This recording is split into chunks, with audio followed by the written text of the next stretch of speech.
এক রাজার 4 জন স্ত্রী ছিল। কজন? 4 জন স্ত্রী ছিল। আমি এটার মাধ্যমে বোঝাতে চাইছি আমাদের ভগবানের প্রয়োজনীয়তা জীবনে। প্রথম স্ত্রীর নাম ছিল কি, ভুলেই গেলাম তো, ভগবতী। রাজা তাকে ভালোবাসতেন খুব। রাজা তার সঙ্গে এইরকম ব্যবহার করতেন, যখন যা চাইতো তাকে দিতেন। দ্বিতীয় স্ত্রীর নাম হচ্ছে রূপবতী, সববতী। প্রথমটা ছিল ভগবতী, দ্বিতীয়টা হচ্ছে রূপবতী। রূপবতীর সঙ্গে রাজা ব্যবহার করতেন, রাজা যখন যেখানে যেতেন রূপবতীকে সঙ্গে নিয়ে যেতেন। তৃতীয় স্ত্রীর নাম হচ্ছে আলাপবতী, সববতী 3 বতী। তৃতীয় স্ত্রীর নাম হচ্ছে আলাপবতী। আলাপ আলাপ মানে সুখ দুঃখের কথা রাজা তার সঙ্গে শেয়ার করতেন। চতুর্থ স্ত্রীর নাম হচ্ছে হেলাবতী। হেলাবতী মানে বুঝতে পারছেন, তাকে রাজা ভালো করে দেখতেন না, হেলা করতেন। তো রাজার মৃত্যুর সময় এসে গেছে, রাজা জানতে চাইছেন যে তখনকার দিনে সহমরণ প্রথা ছিল। রাজার মৃত্যুর পরে বা স্বামীর মৃত্যুর পরে স্বামী স্ত্রীর এত ভালোবাসা ছিল, স্বামী চলে যাওয়ার পরে এই জগতে বেঁচে থাকতে চাইতেন না স্ত্রী। স্বামীর বিরহ যতটা যন্ত্রণা তাকে লাগতো, আগুনে পুড়ে মরে যাওয়াটা তত ব্যথা লাগতো না। তাই স্বামীর চিতাতে নিজেই প্রাণ বিসর্জন দিতেন। এখন এতটা আশা করা যায় না যে স্ত্রী আমাকে এতটাই ভালোবাসে। ভালোবাসার গান অনেক বেরিয়েছে, অনেক গান, চিরদিনই বা যা যা আছে, কিন্তু ও যে মৃত্যুর পরে আমার সঙ্গে যাবে এতটা আশা করা যায় না। দুজন দুজনকে বিশ্বাসই করে না।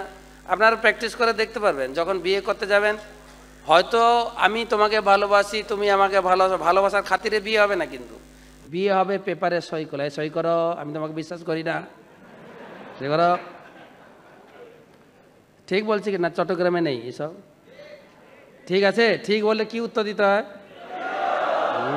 হরি বল, মানে আমরা সই করে বিয়ে করবো। ওকে, ঠিক আছে। তো সেই জন্য তখন সহমরণ প্রথা ছিল। রাজা জানতে চাইছিলেন আমার চিতাতে 4 স্ত্রীর মধ্যে কে যাবে। প্রথম স্ত্রীর কাছে গেছেন। প্রথম স্ত্রী কে ছিল? ওগো ভগবতী, তুমি যখন যা চাইছো আমি দিয়েছি, এখন যে মৃত্যুর সময় তোমার কাছে একটা চাই।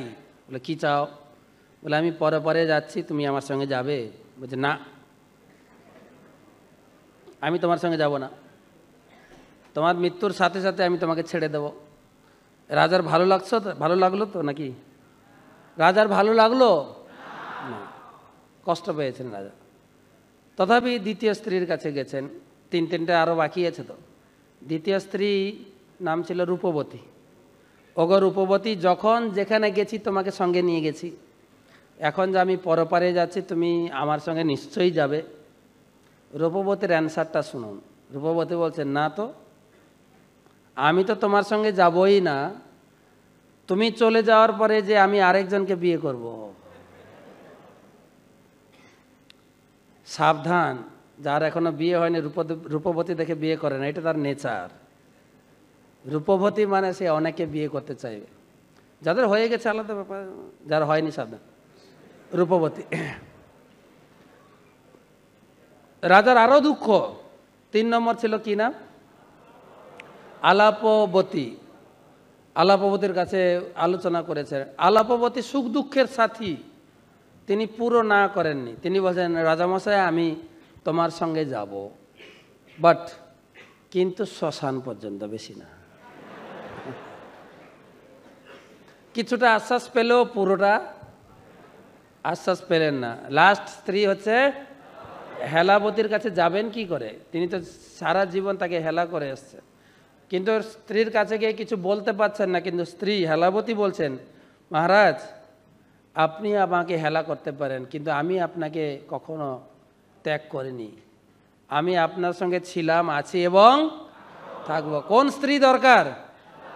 হেলাবতীকে দরকার। এটা একটা রূপক কাহিনী। বোঝানো হচ্ছে আমাদের প্রত্যেকের 4-4টে করে এই স্ত্রীর মতো বস্তু রয়েছে। প্রথম স্ত্রী কি নাম? ভগবতী হচ্ছে এই দেহ। যখনই এই দেহের যে চাহিদা তখনই আমরা এই চাহিদা পূরণ করার জন্য আমরা প্রয়াস করি। প্রয়াস, শীতের দিনে একটু গালটা শুকনো শুকনো লাগছে, টিভিতে দেখলাম, হোর্ডিংয়ে দেখলাম, একটু কি বলে নিভিয়া কোল্ড ক্রিম মাখলে আপনার গাল সবসময় সবুজ, সবুজ না সরি সতেজ তকতকে থাকবে। আপনি মাখুন না 1 বছর 2 বছর 3 বছর, তারপরে গালগুলো ঢুকবে কি না? জগতের চাকচিক্য প্রচুর, কিন্তু ওইগুলো দিয়ে এই জগতের নিত্যতা উপলব্ধি করা যায় না। শুধু হোর্ডিং এবং অ্যাডভার্টাইজে চলছে, আর জগতের এই সমস্ত জিনিস মানুষকে বিভ্রান্ত করছে।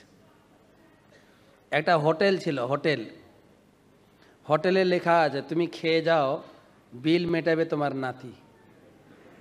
তো যারা বুদ্ধিমান লোক ওরা বলছে এটা কখনো হয় নাকি, আমি খেয়ে যাব বিল দেবে কে? না। একজন মূর্খ গিয়ে আরে ভালো তো, আমি খাবো, বিল দেবে কে? আমার নাতি। ও হোটেলে ঢুকেছে, ভালো মন্দ এই ফর্দ পড়ে ভালো ভালো অর্ডার দিয়ে খেয়েছে, আর এটা দাও ওটা দাও, কেননা যখন বিল দিতে হয় না তখন অর্ডারটা বেশি আসে। তো খাওয়া দাওয়ার পর হাত ধুয়ে তিনি কাউন্টার পাশ দিয়ে বেরিয়ে যাচ্ছেন, কাউন্টারম্যান তাকে বিল ধরিয়েছেন, আপনার বিল হচ্ছে 5,224 টাকা।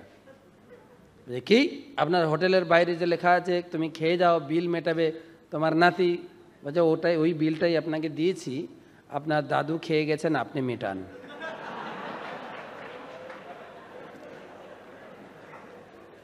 বস্তুত হচ্ছে আমার বিল, আমাকে প্রতিটা জিনিস আমি যা চাই আমার ভোগের জন্য ব্যবহার করি, কিন্তু এই শরীর কি উত্তর দিয়েছে?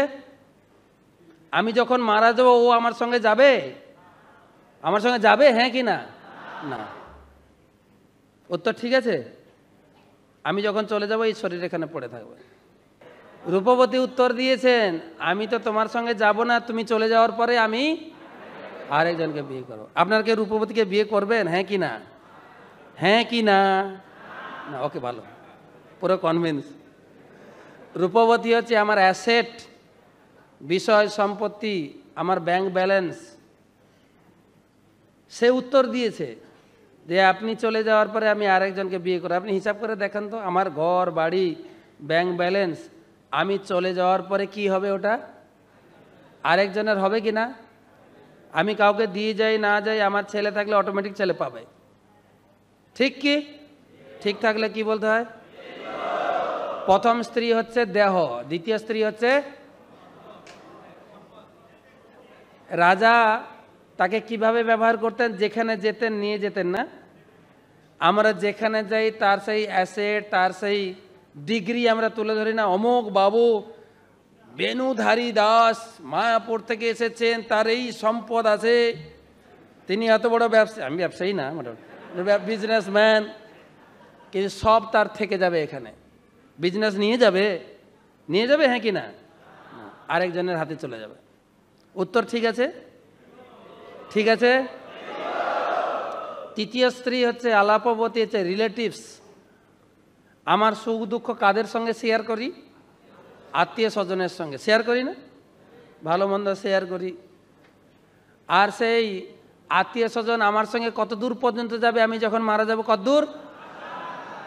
উত্তর আছে, ঠিক তো? তারা ঠিক শ্মশান পর্যন্ত যাবে, বেশি দূর যাবে না। কিন্তু তারা ভক্তরা গিয়ে অনেক সময় গিয়ে বলেছে আপনি এটা হরির নাম করে গীতা পড়ুন। সময় নেই। গীতা পড়ুন, তখন বলবে আপনার মতো কি আমি ফ্রি, আমার অত সময় নেই, বলে না? এখন মারা গেছে, মারা যাওয়ার পরে আত্মীয় স্বজনরা নিয়ে যাচ্ছে 4 জন, বলছে বাবু আপনার তো এখন অফিস নাই, সংসার নেই, আপনি শুয়ে আছেন, তো এখন তো একবার হরি বলুন, এটা হরি নাম করুন, বলো হরি, কে ভয় পাবেন না, কিন্তু একবার হরি বলতো বলো, কেননা এখন তো আপনার সংসারও নেই, নাতিপুতিও নেই, আর বিজনেসও নেই, অফিসও নেই। ও যে সারা জীবন মাথা নেড়ে এসছে, তখনও মাথা নাড়ে, সারা জীবন বলেনি। যখন বলে যে এখন আপনি মৃত্যুসজ্জা শ্মশানে যাচ্ছেন, হরিবল বলুন, বলবো না। দেখেছেন ডেড বডি অ্যান্সার দেয় না, দেখেছেন হ্যাঁ কি না? দেখেননি? 4 জন যখন ডেড বডিকে বেঁধে নিয়ে যায়, বডিটা বাঁধে, মাথাটা খোলা থাকে। 4 জন যখন যায় মাথাটা এরকম নড়তে থাকে, দেখবেন। ঠিক ঠিক কিনা? তখন পিছনের লোক বলে একবার হরি বল বলো, ডেড বডি তো বলতে পারে না, সামনের লোক বলে দেয় হরি বল। ঠিক আছে? তাহলে 3 নম্বর স্ত্রী কারা? আত্মীয় স্বজন। এবারে 4 নম্বর স্ত্রী হচ্ছেন ভগবান। হরি বল। ভগবান কৃষ্ণ আমাদের শরীরে রয়েছেন, তিনি আমাদেরকে এই জগতে পাঠিয়েছেন, এই জগতের তিনি আলো দিয়েছেন, বাতাস দিয়েছেন, প্রকৃতি দিয়েছেন উপভোগ করার জন্য। আমরা ঘর বানিয়ে ঘরটাকে সাজিয়ে একটু যদি ছোট বাগান তৈরি করি আমরা খুব গর্বিত বোধ করি, আমি কত সুন্দর ঘর সাজিয়েছি, বাড়ি সাজিয়েছি। আপনি প্রকৃতির দিকে তাকিয়ে দেখেন, এই প্রকৃতি কত সুন্দর সাজিয়ে রেখেছেন।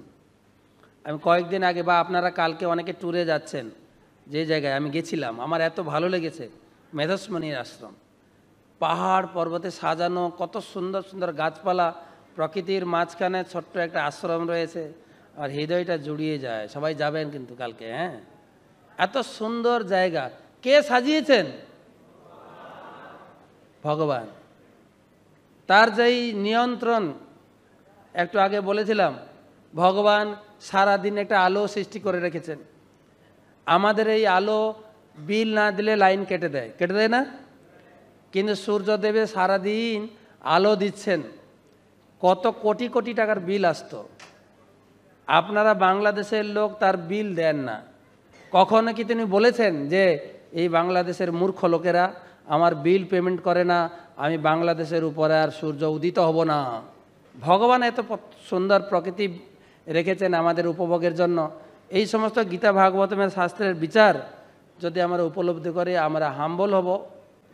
আপনাদের সেই উন্নত বুদ্ধিমত্তাকে কাজে লাগিয়ে আমাদের এই মনুষ্য জীবনকে সফল করার জন্য শিল প্রভুপাদ যে পরিকাঠামো তৈরি করেন, সেই সাহায্য নিয়ে আপনি আপনার লক্ষ্যে এগিয়ে চলুন।